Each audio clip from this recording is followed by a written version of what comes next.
From the director who brought you such classics as Red Sonja and Dr. Dolittle comes his most epic of unimpressively bland masterpieces, Conan the Destroyer. It sucks, let's watch it. Between the years when the ocean... See that? So we start off with Conan, as he's apparently replaced Subotai with a very obnoxious comedy relief. I think we made the merchant angry. But we didn't steal everything he had.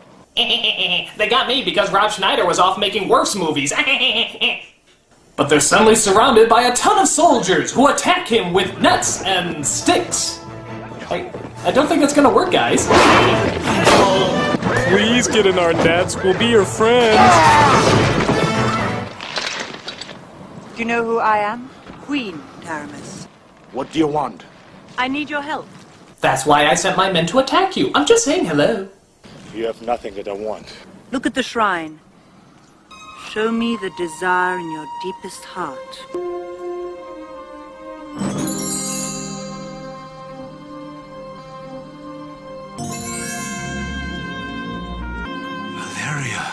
Malaria? Her name was Malaria all this time? Actually, it's Valeria. And if Conan goes with the queen, she can help bring her back to life. So of course, he agrees. Hail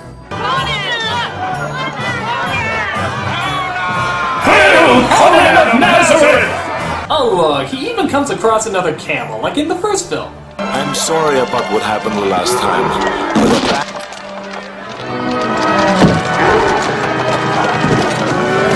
Yeah. How come I get the feeling that the name of the next film is gonna be Conan, the Camel Puncher? We will drink to Dagoth, the dreaming god. The god of nonchalantness. Alright, there's a lot of story they get out here, so listen closely. It is written in the scrolls of Skelos that a woman child born with a certain mark must make a perilous journey. It is her destiny. Sounds like a pretty stupid destiny. My niece, Jenna, has such a mark. There is a key she must find. A key only she can touch. Where is it? In a castle. Guarded. By a wizard. What does this key unlock? A jeweled horn. Only she can procure it. So you want me to fulfill the unknown destiny of a scroll I never read by going to a castle I can't find to lead a girl I never met to go up against a magic I cannot fathom and find a treasure I never heard of? Yep. Okay. So before they head out on their quest, the queen gives her captain of the guard some specific orders. What I do need you for is to see that this dear child is returned safely to the palace, both the treasure and her virginity intact. I can definitely protect one of those. For she must be a virgin when she's returned to me, so she can be properly sacrificed. Yes, make sure absolutely nothing happens to her so I can kill her. Speaking of which, how come gods always want virgins? Wouldn't sluts be more accepted? They put out more and they just have a better understanding of the human body. It's pleasurably logical. But I digress. They set out on their quest and go through several villages to get to the castle. On their way, they come across Mako from the last movie, and Mayday! Hey, I didn't know she was in this movie! And, ironically, the situation suggests she's in view to a kill. Save her! Thieves should be hanged.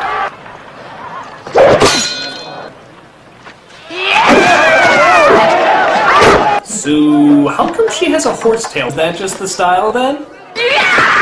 Look at that, Abu! It's not every day you see a horse with two rear ends. So Mayday wants to join them for saving her life. The captain tries to shoo her away, but it doesn't seem to work. These looks arousing. I better join them.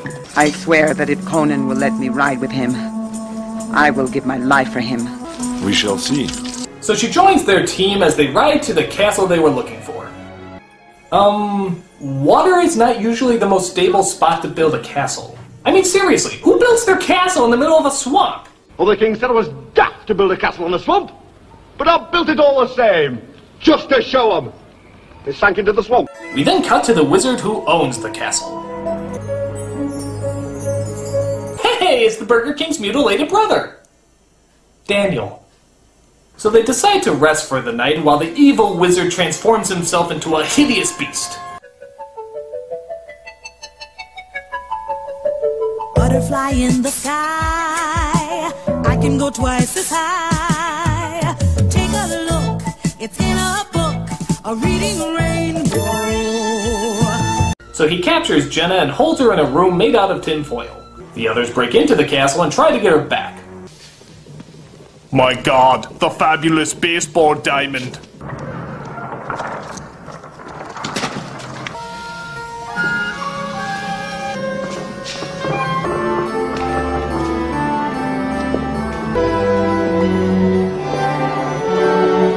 Golly, you're the most thematic wizard I've ever met. How long did it take you to plan all this? Do you do birthday parties?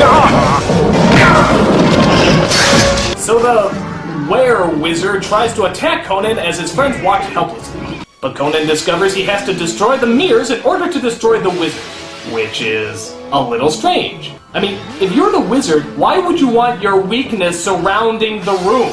It's like Superman decorating his Fortress of Solitude with kryptonite curtains. I don't need any meals. I know I'm perfect.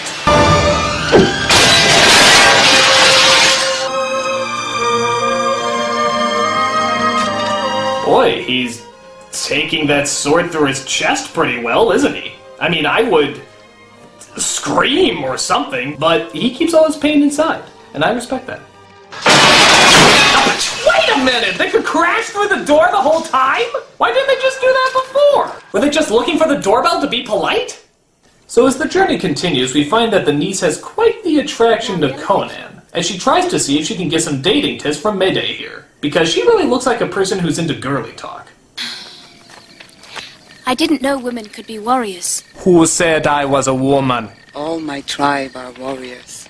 How do you attract a man? I spear him, gut him, then wear him. What I mean is, suppose you set your heart on somebody. Take him! And take him. Like that? I often use my club to bash him on the head and drag him to my cave by his hair, but that's all yesterday, girlfriend. So they find castle number 2 and locate the treasure the queen was talking about. But they're greeted by some unpleasant company on their way out. We are the keepers of the horn. Then you know what will happen if the horn is placed back in the forehead of Daggett. The god will live again. No one is able to control him. Enough talk! Low blow, guy! Conan the crotch stabber! So they fight their way through and hide behind some sort of magic door. But Pubic Beard here, it turns out, is also a wizard, as he uses his powers to open the door up.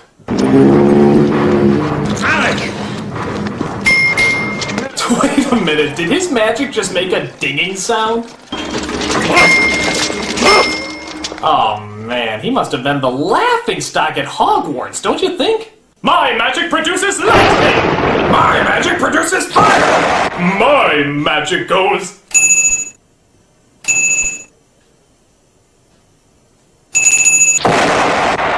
Luckily, Mako uses his own magic to show the wizard the most frightening image he can conjure up.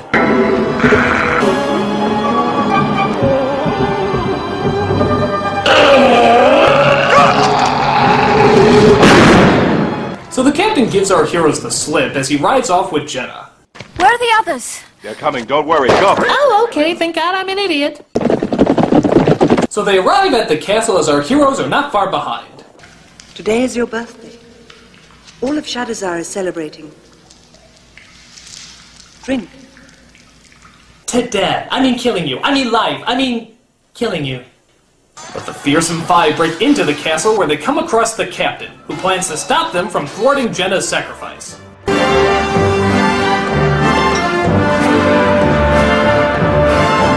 So what's my birthday gift? Is it a pony?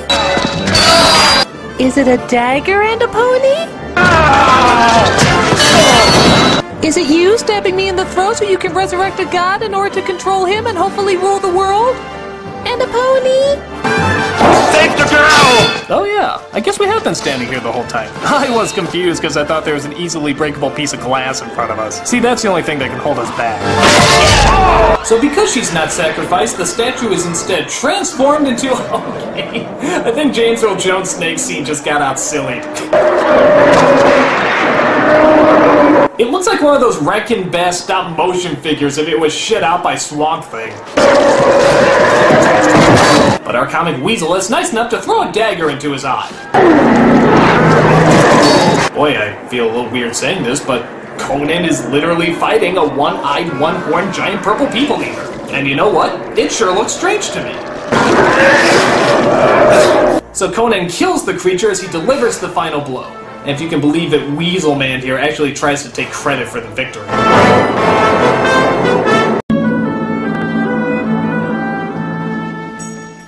Zula, What is that? I need a captain of the guards. I see no reason why a woman wouldn't do as well as a man. You shall be called Punky Brewster, the Brave. Will the world's greatest wizard come forward, please? Not you, I said the world's greatest wizard. Just kidding. One cannot rule without wisdom. Rule Shadizar with me. I will have my own kingdom, my own queen. I will own the beautiful land of California. California. So Conan rides off to find his own kingdom, and thus we get an ending pretty much identical to the first one. Till at last, he found his own kingdom, and wore his crown upon a troubled brow.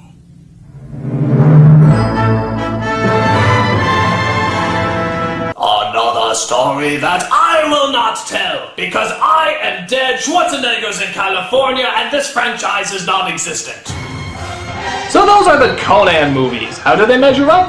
Well, the second one is just crap. Once in a while there's something interesting, but for the most part it's just boring. The first one, however, I gotta admit it's sort of a guilty pleasure for me. I mean, again, it's stupid, but it's so epically stupid. The characters are memorable, the cinematography is great, and the music is some of the best I've ever heard in a movie. It's kind of hard not to enjoy it. Now granted, I've never read the original stories, and from what I hear, the movie doesn't do them any justice. But I still like the first one, for its corniness, for its grand scale, and for its over-the-top execution. Is it bad? Sure, but it's a very enjoyable kind of bad. And if you're an Arnold fan, you'll definitely check it out. But how will Conan match up against the armies of darkness, Satan himself in the end of days? That is another story. I'm betting he wins.